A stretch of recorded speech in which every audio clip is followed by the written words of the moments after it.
the board is the CEO's boss.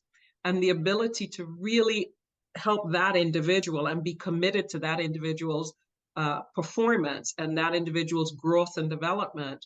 As you know, CEO succession and CEO placement is the single most important job that boards do.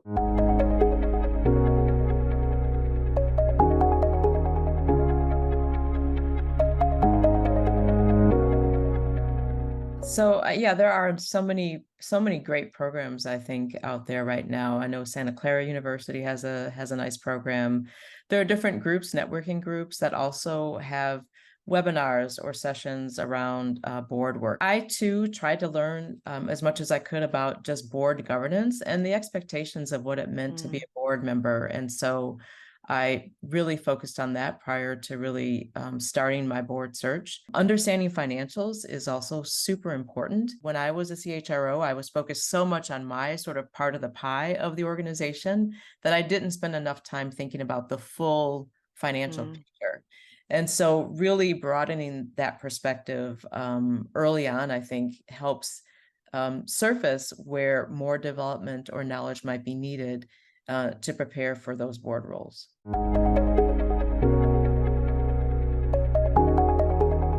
You know, when you're in a regular corporate position, you have a number of interactions with people. You have meetings, you have lunches, you have presentation. Like there's so many opportunities to add value or influence or really start to create that picture or narrative of who you are and what you bring. In a board setting, you have probably four board meetings, maybe a few committee meetings, and maybe some one-on-one meetings throughout the year. I mean, depends on the board. But those opportunities and interactions are limited. So for me, it put more pressure on ensuring that I was prepared every time I had any interaction with people from the board. I don't know if it was so much a surprise, but something that I had to develop a skill or get better at. What's interesting is, and you raised it, is the ability to help the CEO then understand as a team his or her effective engagement and interaction with that team,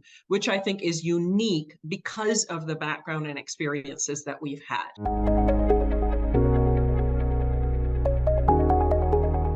Putting yourself in the shoes of a board member of the organization that you are a part of is such a wonderful frame, because it starts to get you thinking about, well, what are the kinds of questions? What do I know about this industry?